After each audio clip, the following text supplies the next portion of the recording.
There are levels of intelligence most people don't even know exist. And here's the truth. Most of us, we never climb higher than the middle. But if you do, it can change the way you see yourself and the entire world. Level 1, subnormal intelligence. This is the most limited form of human cognition. People here often struggle with language, with memory, with abstract thought. Simple tasks like dressing or even following instructions may need lifelong support. Yet, their world isn't empty. It's sensory. It's immediate. They feel kindness. They sense frustration. And sometimes their emotional recognition is sharper than you'd ever expect. They remind us over and over that intelligence isn't the only measure of being human. Because think about it. When someone with subnormal intelligence laughs, cries, or hugs you, that moment is pure. It's not filtered through logic or strategy. It's raw, unshaken connection. They live in a world where touch, tone, and presence mean more than any argument or explanation.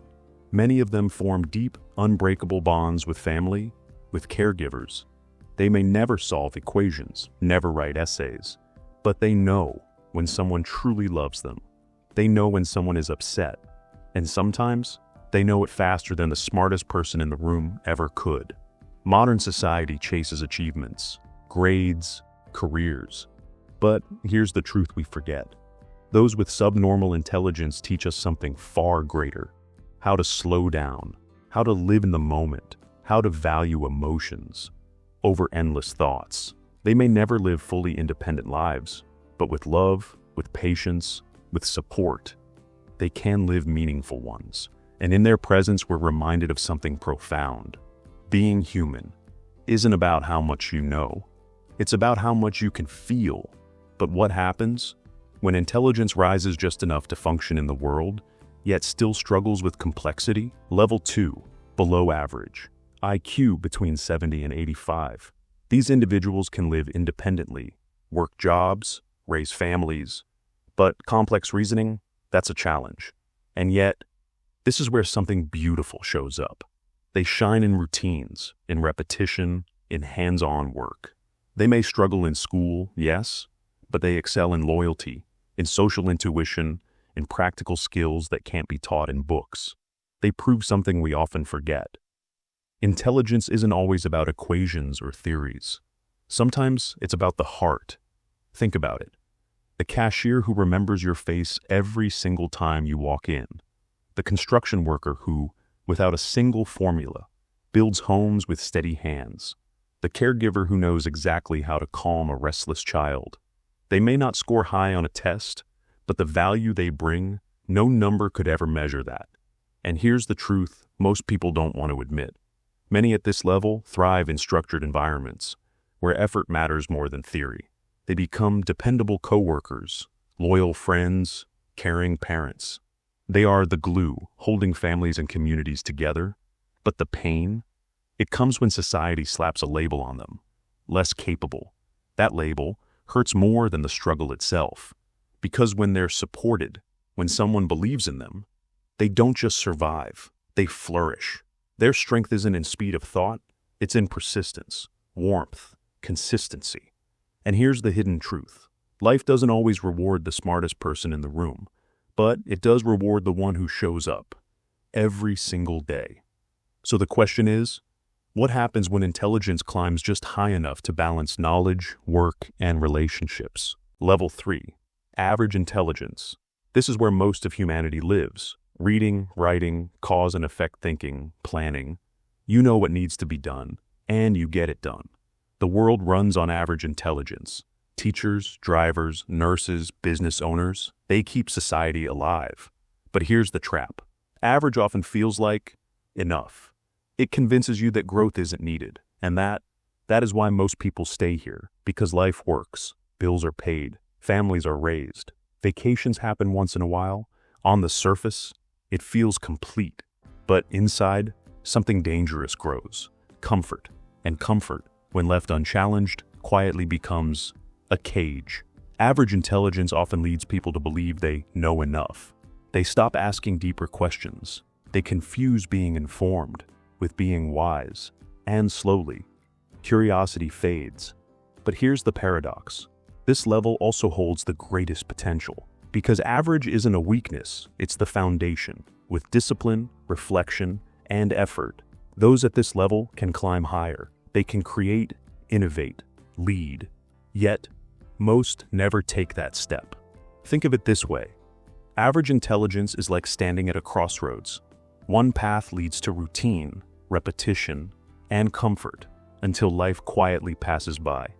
The other path, growth, challenge, discovery, and the choice is always yours.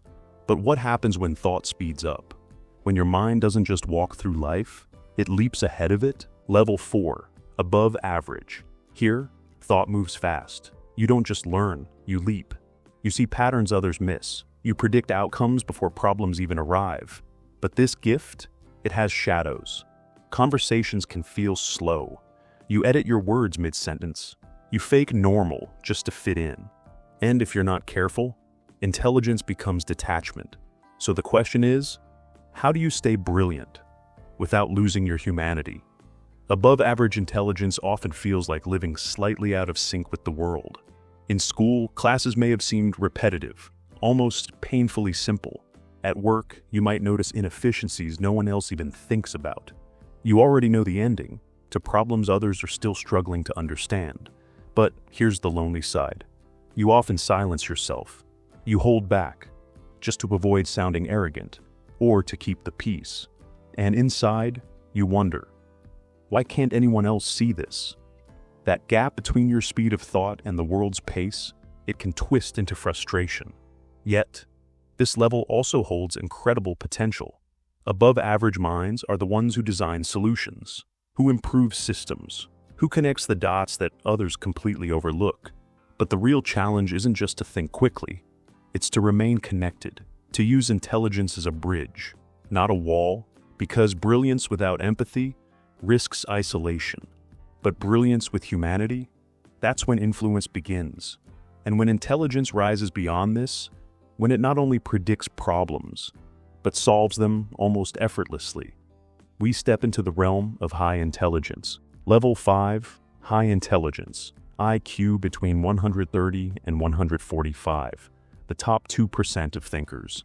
These people see solutions before others even notice the problem. They thrive on logic puzzles, abstract ideas, independent learning. But here's the pain. The speed of thought often outruns emotional growth. You feel misunderstood, alone, and it hurts. Supported, they become innovators. Unsupported, they isolate in silence. High intelligence is both a gift and a burden. At school, these individuals often finish work before the teacher is even done explaining. Sometimes, they teach themselves subjects far beyond the classroom, while others are still trying to grasp the rules. They're already bending them into something new. But this speed, it comes with a cost. Socially, they feel out of step. Jokes don't always land. Small talk feels empty. Friends whisper, "You're too intense, too serious." And while their minds crave complexity, their hearts, they just long for something simple, connection. A connection that so often feels missing. When nurtured, people at this level design innovations, create theories, push humanity forward. But when ignored, when misunderstood, they retreat. They hide their brilliance, building silent worlds of thought only they can enter. It's a level where the mind races ahead, but the soul struggles to catch up. And yet, some people go beyond even this. They don't just think fast or deep, they think differently, processing the world with rare originality. That's the realm of the gifted. Level 6, gifted. Gifted intelligence starts above 145. It's not just IQ, it's the speed, the depth, and the originality of thought. These are the kids teaching themselves piano, building machines from scraps, writing novels before high school. They don't just solve problems, they reframe them. But giftedness burns too. It comes with frustration, emotional storms, and isolation. Supported, they change the world. Unsupported, they feel crushed by it. Gifted minds often live in contradictions. They can grasp advanced concepts with ease, yet stumble on the simplest routines. They can debate philosophy with passion, but struggle to fit in at lunch tables. Their creativity feels endless, but so do their sensitivities. A harsh word, a careless dismissal, can feel like a wound that takes years to heal. In classrooms, they may hide their brilliance, just to blend in. At home, they might disappear for hours, lost in music, experiments, or art, while parents whisper and worry, are they too detached? To others, they look restless, unpredictable. But inside, their thoughts move like storms, powerful, chaotic, impossible to contain. And here lies the paradox. Their potential to transform the world is immense, yet their risk of being misunderstood just as great. History is filled with gifted minds who reshape society, but also with those who vanished into loneliness, never finding the support they so desperately needed. Giftedness is not just brilliance, it's fire. It can warm, illuminate, inspire, or it can burn from the inside out. And beyond this fire exists a level even rarer, a level where genius doesn't just create, it redefines reality itself. Level 7, genius. This isn't just intelligence, it's a different architecture. Geniuses don't follow rules, they rebuild them. Einstein, Ramanujan, people who think sideways, not faster. They bring breakthroughs that redefine entire fields.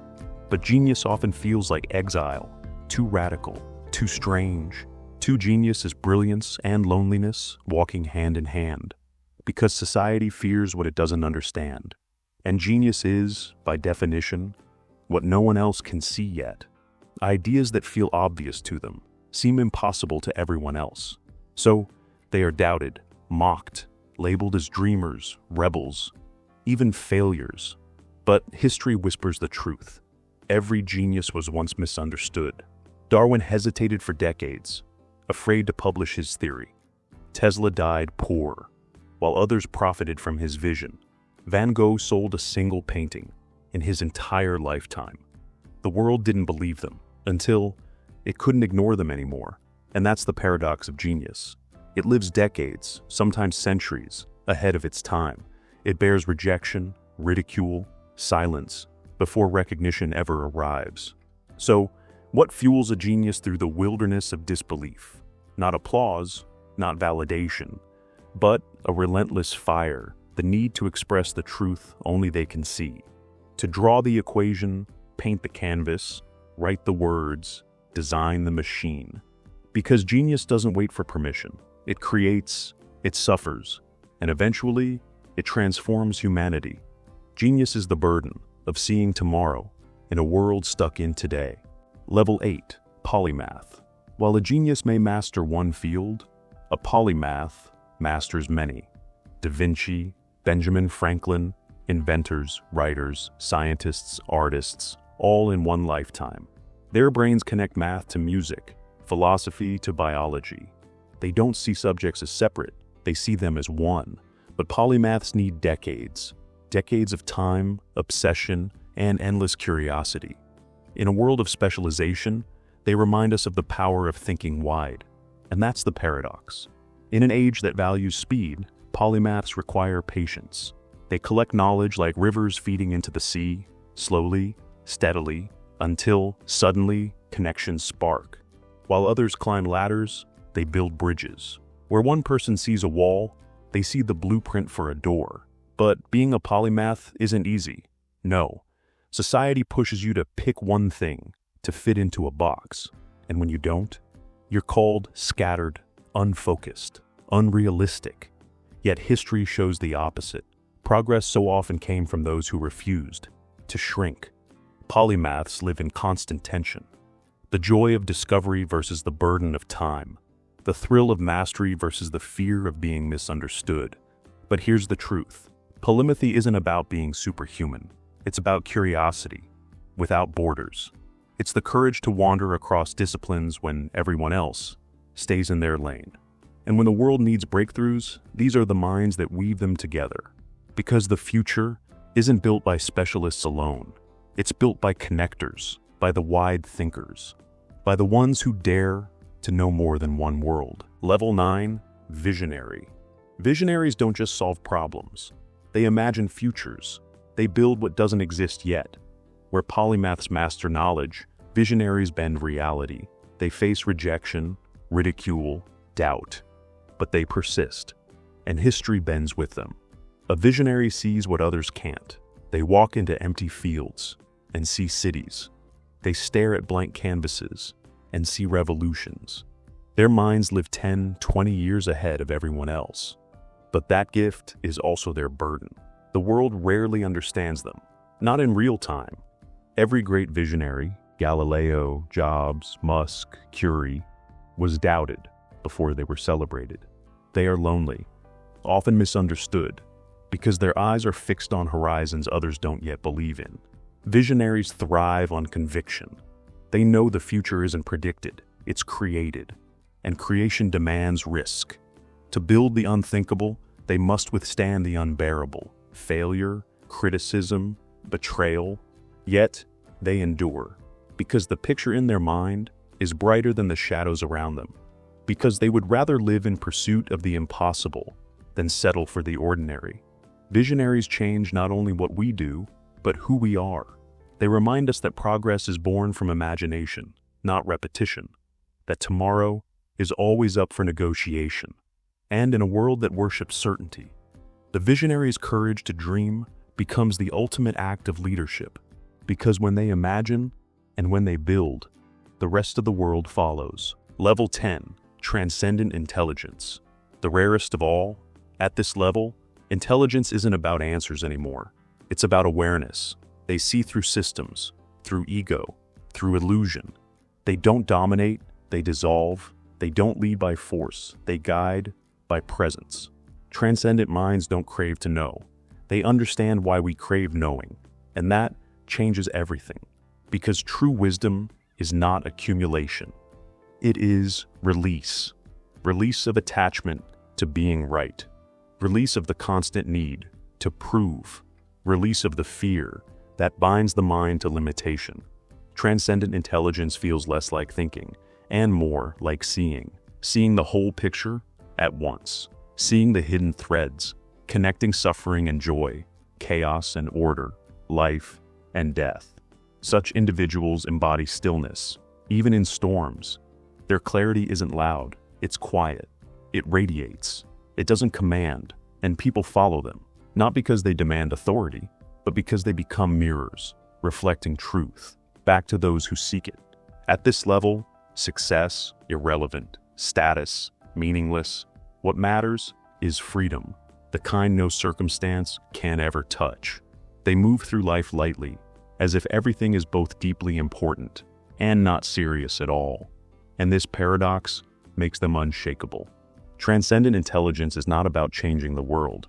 It's about changing perception. And once perception shifts, the world changes on its own. Because in the end, the highest intelligence is not in knowing more, but in being fully awake. So, which level are you at? And more importantly, are you growing? Because intelligence, it isn't fixed. It's a staircase, step after step. Most people, they stop climbing, but maybe, just maybe, you won't.